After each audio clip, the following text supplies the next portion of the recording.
towards our next session, which is on the topic Future of Work and Employee Experience. And for this, I would like to invite on stage Mr. Vikas Maheshwary, who is the Global HR Transformation Lead at Biocon Biologics. Giving a brief introduction, he carries over 25 plus years of experience and is a global HR professional working in partnership with CEOs and business leaders from across 20 different nationalities. Vikas is a versatile, result-driven leader with rich experience in both high growth and restructuring environments. He has led, developed, and managed complex organizational change programs. He has worked both with startups and large conglomerates and has been engaged in global HR transformation roles since 2013. With this, please welcome him with a huge round of applause. Seems like attrition in this room is fairly high. I was looking forward to a packed house on this one. A funny story first, I got the invite from Ananya and the others for this forum about 2-3 weeks back. And somewhere in my head, I thought this was going to be a 2-hour session. So I prepared a presentation thinking it's going to be a 2-hour session. Just a few weeks back when they started asking for the deck to be sent, that's when I realized that it's actually 20 minutes. So what I tried to do was that I had to reinvent the whole PPT and redo the whole deck. So I took off all the fluff, 30,000 feet in the air conversations, out they go. I also took off all the personal glories that I've done this and I've done that, okay? And then I introspected that what would really matter, if I was on that side, what would really matter to me, things that I was hungry for. Because I remember when I used to participate in these conversations, not here in India because I was outside for a while, I would go to these events, okay, and they would talk, okay, something is happening, AI is coming. I said, okay, wow, but what do I do with it? They used to say, bring in new tools. I said, which ones, right? They used to say, change mindsets. I said, how? Okay, so I thought there was a lot of gap there because I would not get the actual architectures, frameworks, something that I could just, in this age, you just want something like instant gratification. You get something, you use it, and you get brownie points in the office. So I would never get that. So I thought maybe I could use this opportunity to give you some of that, yeah? And I'm sure you would want this architecture, you would want, okay, how does tech kind of get orchestrated and all of that. The idea is to show you some parts of it, not talk much, but have a visual representation, because when we say data sits at the heart of every people-led decision, now how? Show me the screen. When I say that DI or collaborations can be mapped through data, actual DI, not the fluffy one, then show me the tool. So that's the objective, okay? And that's what I'm going to do for the next 20 minutes. One rider that if in case you want to deep dive in any of these, because again, though I cut it down to 20 minutes, I'm pretty sure I'll be leaving some questions open-ended. You're most welcome to connect with me. I love doing this. Most of my weekends go into interactions. They will cost you, however, okay? And they will cost you 1 cup of coffee for each interaction, okay? So that's a start to this. Okay, so moving on. All right, so some context building. This is not fluff, this is context building. The changing HR landscape. If I just had to give you a quick macro view of what's really happening around us, you can read through it. I think the ask from leadership also in our organizations, the ones that you represent, has become more on data, right? They've been saying that you come back to me every year and say, isko promote kar do, usko promote kar do. And the only data that you have to show me is performance rating. And the one that I hate, which is longevity or tenure, okay? So they say, how can we move forward from there? So where is the data which can help me take better decisions? Real-time connect, which everybody is asking for. We all suffer with disparate systems. We got too many of them. We don't have connected bridges. There are new structures emerging. My colleagues have spoken since morning about agile structures and so on and so forth. How do you really enable those agile structures? Again, a lot of these agile teams are formed basis your gut feeling that, this guy works a lot with marketing, so bring him together. Possibly that's not the right way to do it. Security, the most ignored piece, and digital has a way of going out of hands. Okay, I've heard some horror stories, I've experienced some horror stories. The more digital you become, the more security issues emerge in the organization. And the one which is my favorite, which is the battle of the old guard versus the new guard, which I spoke about earlier in the forum, which is the multi-generation conflict. So these are pretty much things and many more that you deal with on a daily basis, yeah? So I said, okay, let me just give you a quick snapshot, a refresher. Okay, there are multiple generations, but I'll just talk about two. Okay, the rest you already know, you can Google it out. The rise of the alphas. I don't know if you've heard about this. My daughter, for example, is an alpha. You know, and there was an experiment conducted some time back where they said there was a small girl, okay, and they gave her a magazine to read. A small girl in the sense, she could read, okay? So she looked at the magazine and she says, Dad, this is like a broken iPad. Because when I touch, nothing happens, all right? Now that's a generation which is upcoming in another decade or so. So are you ready, really? And then what I say, my favorite, is the MIB and the MIS, which I say millennial in a boomer's body or a millennial in a Z's body. You know, my daughter keeps calling me, I love you, Dad, because you're not a boomer, because you think differently. And I say, yeah, I love myself for that, you know, but I am actually a boomer from my age or whatever, or millennial from my age or whatever. So there are those kind of people that exist in your organization. So the last thing you want to do is, you know, stereotype them. Right? So how do we really handle that? And that's where I want to reach as early as I can navigate through these slides.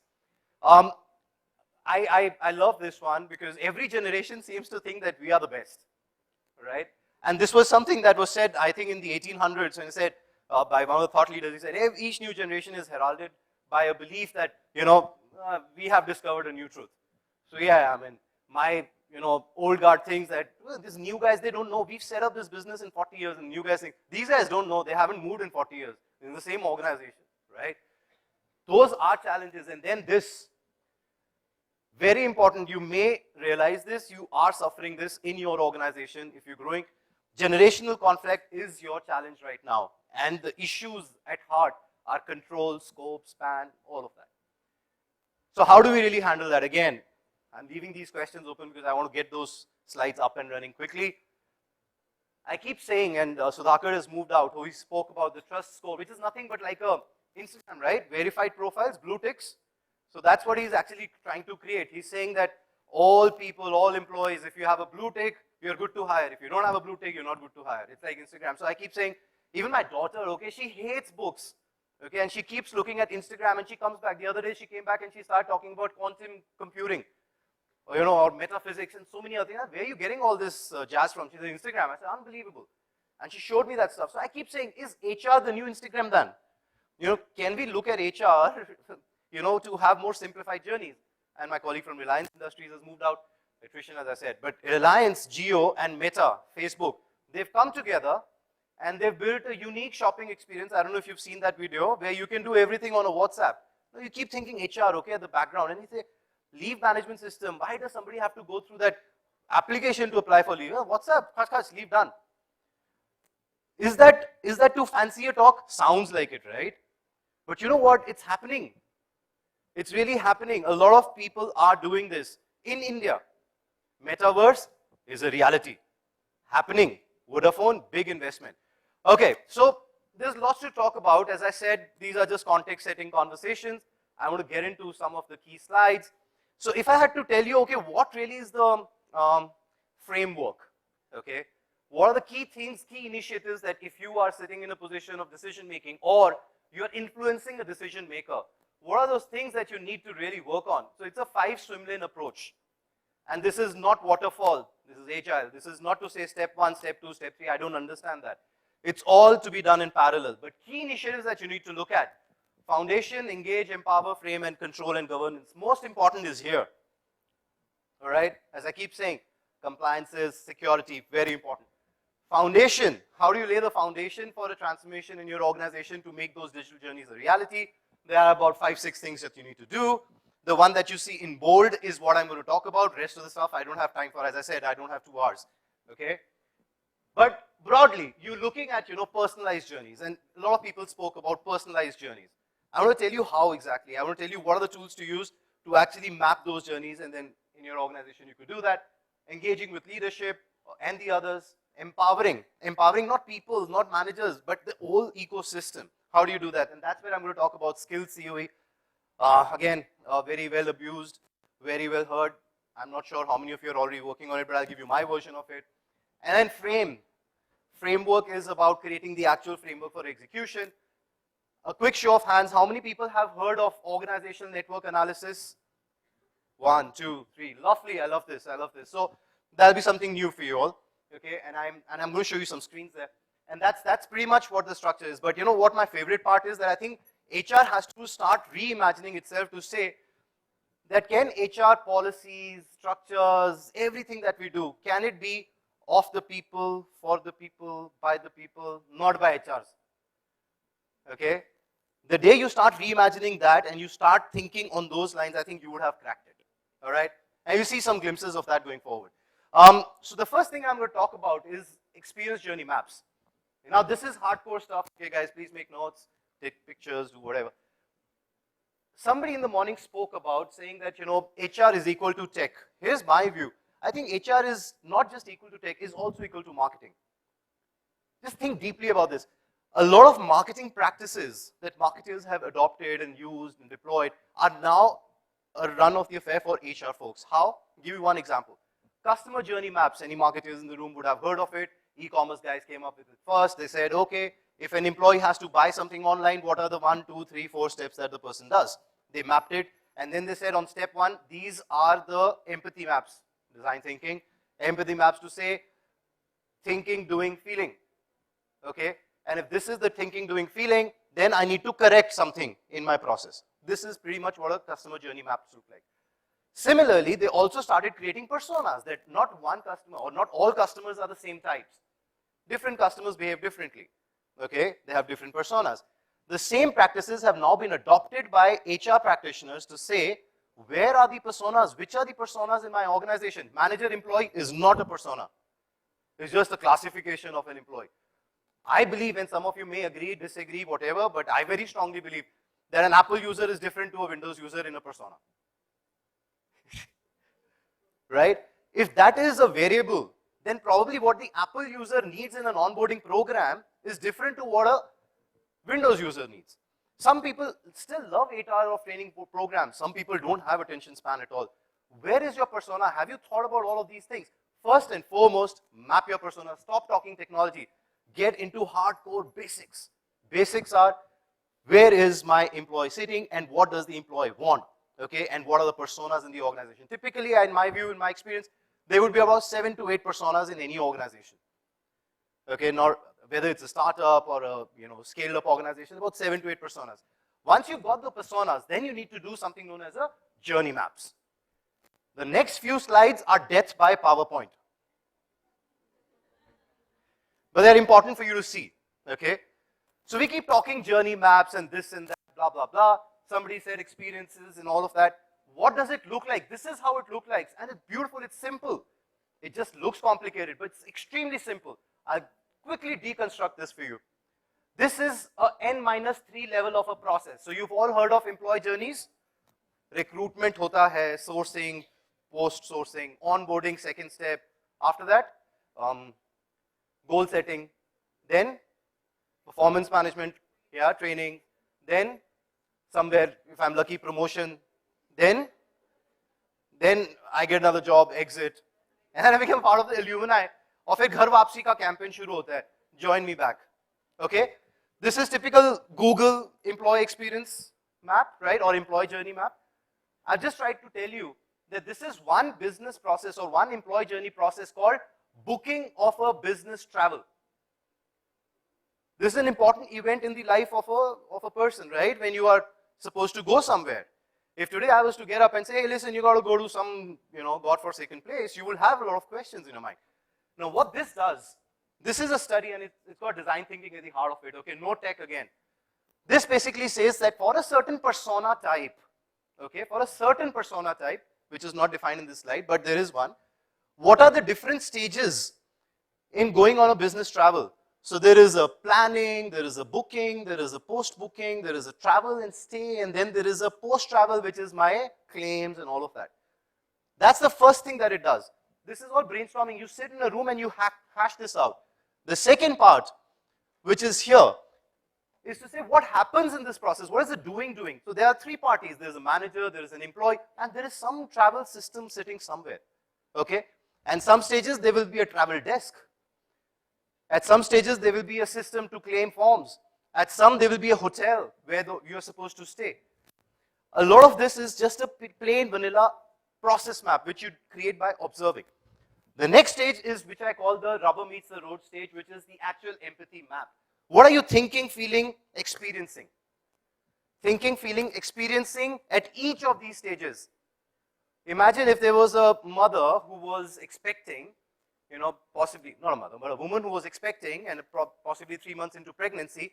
And if I had to say, hey, listen, you're a salesperson, persona, and you're supposed to go to, let's say, Amritsar, okay? For a persona like me, the first thing that I will think is food, okay? But for this woman, possibly it's okay, it's a long travel, I'm due and all of that. So what are you thinking really? So you try and create that empathy map for all of those personas, saying that what are they thinking, feeling, and experiencing. Both parties, manager and an employee. When you hash that out, then you create the final piece at each of these stages, saying what are the opportunities, therefore what do you have to correct. For example, in this slide, which is not visible, the big thing that comes out is that when the person applies for a travel, okay, the person struggles to find out the per diem, TADA, entitlements, okay. For that, they have to go to a separate section, hunt for policies for everybody, all levels. So my level, which is the one applicable to me. So it is about 4, 5, 10 minutes which is spent there to hunt for that information. So the obvious thing is, when you're applying for that travel, there is a pop-up or a notification saying that when you go to Amritsar, 4 days of travel, this is the amount of money that you make in TADA. That was one output that came out of this slide, and many others. Now this experience journey map, if you do it well, what would you have arrived at? You would have actually arrived at a solid diagnosis of your process. You would have arrived at which are the areas I need to automate, which are the areas I don't need to automate because they are doing well there. What are the people thinking, feeling, doing? Everything comes out there in the open. There is no better diagnostic tool than this in the entire world. Marketeers swear by this. HR people have done this. There are many HR folks, I'm not sure if they are in this room, but there are a lot of people I know who have done this for the entire layer of their employee journeys. When you do this experience map, that's when you get your real opportunities, the areas that you need to improve upon. I don't know, why does this not move to tech, right? I can just go it's not moving. Now, Gilbert's principle, when things have to go wrong, they will go wrong.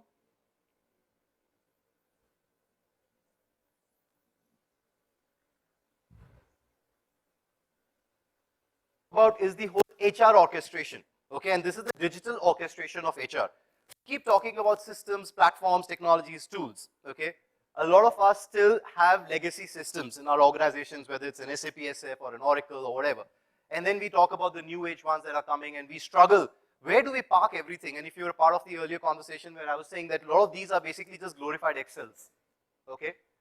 So what I have created for you all is a 4-tier architecture. If you're thinking technology, if you're thinking architecture, if you're thinking digital, this is a 4-tier architecture that you should go and show your whoever is driving technology or whatever in the organization and say, the bottommost layer of your technology orchestration is about something known as a system of record. Okay, I see some nods, so I'm assuming that you love Josh Bersin as much as I do, because Josh Bersin is my god. If you don't follow him, you should. And this is inspired from him. So the bottommost layer is basically your, yeah, if I could get that thing.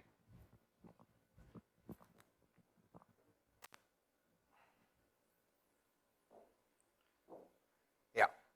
This is your record and interaction layer, where everything which is basically got employee masters or records, this sits here, which is SAP SF, the bottommost layer. Along with the glorified Excels of performance management, succession planning, career planning, so on and so forth. This is easy peasy. You get ready-made solutions, you can park them here. Calls for an investment, we'll talk about that later. The second layer where most of the HR folks don't really focus is the intelligence layer. In the absence of intelligence, you're doing nothing but using Power BI to generate good dashboards. That means nothing. How does intelligence layer operate? The next slides talk about that. And then the experience layer. So I'll talk about the intelligence layer in a bit, but the experience layer I'm not going to talk about later, so I'm going to cover it right now. The objective that all HR folks should have is think, that, you know, the world today, the employees today, they ask for instant gratification. They do not enjoy too much interaction with systems. So what are they saying? Can you make my life simple? Can you take technology under the hood? Can you just have a bot which does everything for me? I gave an example in the morning. I'll give you another example similar to that one. And this happens in a very large retail outlet in Dubai. A store manager in the morning gets a notification at about 8:30 saying that 4 people in your store are not going to come into the office today. Okay, they are on leave. However, there are 4 people who can be deployed from a certain other mall to your store. Why? Because the expected traffic or footfall into that store is going to be lesser today. That's the prediction that it does. You say, okay, fine, I want these 4 people coming to me and not to that store. In the morning itself, a notification goes to the transport desk saying that drop these 4 people into the other mall, not this one, because here they are needed. So that's how this whole thing kind of works. But I just quickly want to work on to the, skipping this, the skills COE. Skills is a very important subject today. Is being conversed upon. Skills COE basically says that you have been creating job descriptions and asking for certain skills.